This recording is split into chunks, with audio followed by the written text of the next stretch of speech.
Hey everyone, welcome back to the channel. In this video, I'm going to show you how to fix 7 Deadly Sins Origin not launching or crashing on PC. Make sure to follow all the steps carefully, and your game should be up and running in no time.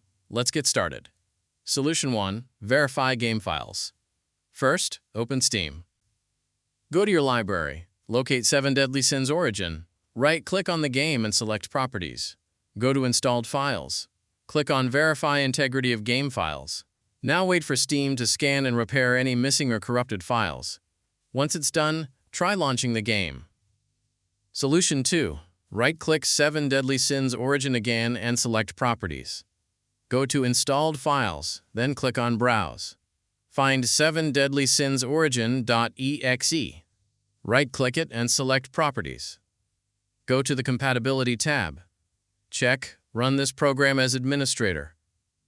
Also check Disable Full Screen Optimizations. Click Apply, then OK. Now launch the game and see if it works. Solution 3. Open the Start menu and type Device Manager. Open it. Expand Display Adapters. Right-click your GPU and select Update Driver. Click Search automatically for drivers. Wait for Windows to install the latest driver.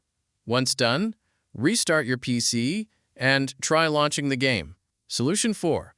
If you have an NVIDIA graphics card, open the Start menu and type NVIDIA App. Open the app, go to the Drivers tab, click on Check for updates. Download and install the latest driver. Once installed, restart your PC. Solution 5. Open the link in the description of this video. Scroll down and find x86. Click on vc_redis.x86 to download it.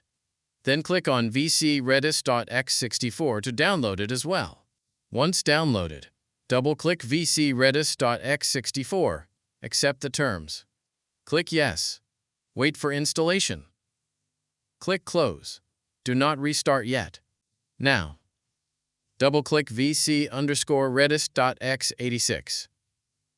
Click Yes. Accept the terms. Wait for installation. After both are installed, restart your PC. After completing all these steps, your game should now launch without crashing. If this video helped you, don't forget to like, subscribe, and leave a comment if you have any questions. Thanks for watching, and I'll see you in the next one.